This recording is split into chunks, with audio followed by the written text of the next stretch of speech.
Hello student, today topic is Lenz law. Lenz का नियम। Lenz का नियम क्या कहता है? Flow of exciting current in a conductor always opposite that reason which is produced. यानी किसी चालक में बहने वाली प्रेरित विद्युत धारा उस कारण का विरोध करती है जिससे वह स्वयं उत्पन्न होती है। Okay,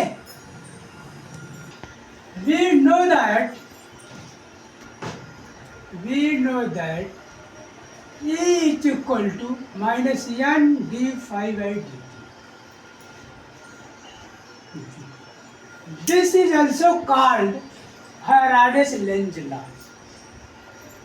Here d phi by dt is the rate of change of magnetic flux, n is the number of turns and E is the electromotive force.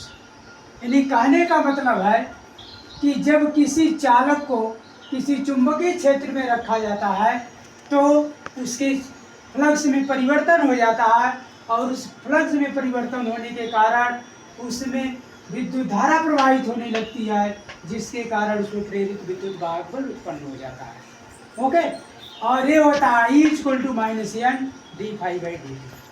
This is also called Faraday's Lenz law. Okay? तो हमने लिखा है minus N D phi by D. ठीक है, यानी क्या है? Number of turn है। लेकिन वो प्रॉपर्टी जो इसका विरोध करती है उसको क्या कहते हैं? इंडक्टेंस। और इंडक्टेंस क्या होता है?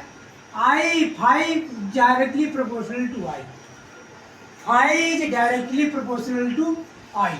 फाई क्या फ्लक्स है, I is the current flow in the conductor, तो फाई इज इक्वल टू हो जाएगा आपका यल आई। यल क्या है? आपका इंडक्टेंस है।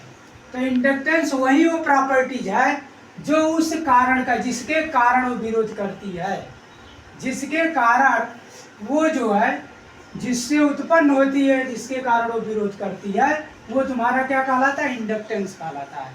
Inductance that is called inductance. यानी यल इज इक्वल टू हो जाएगा आपका फाई अपॉन आई होता है। ओके, यानी इंडक्टेंस क्या हो जाता है? Flux per unit ampere. Flux per unit ampere that is called inductance.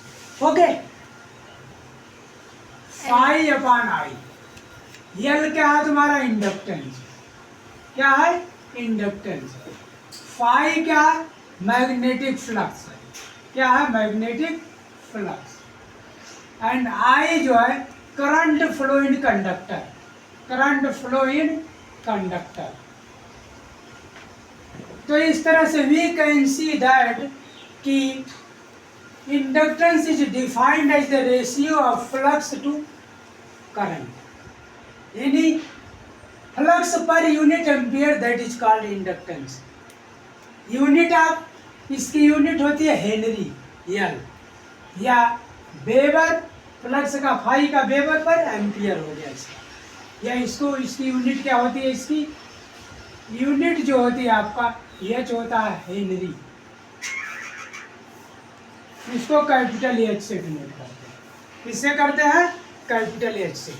और ये हेनरी जो है name of scientist. Okay, come numericals ये about inductance. Okay, let phi is equal to दिया है आपका, फाई इज इक्वल टू दिया है 4 वेबर। ठीक है, ए बराबर तुम्हारा दिया, आई इज इक्वल टू दिया है 2 ampere. So inductance L is equal to हो जाएगा फाई अपॉन आई। यानी फाई बराबर 2 बाई 2 हो जाएगा। ये 2 हेनरी के बराबर हो जाएगा।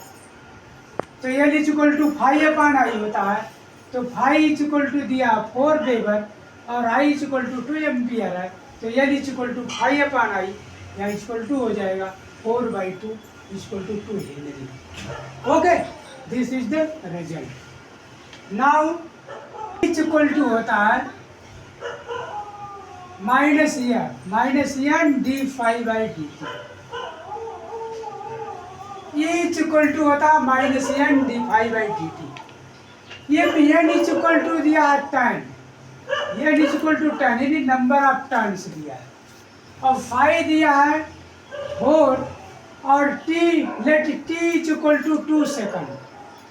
सो we can also find out the induced EMF यानी इलेक्ट्रोमोटिव फोर्स आप निकाल सकते हैं। कैसे?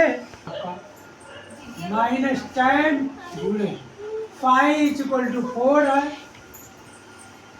और टाइम अगर t है,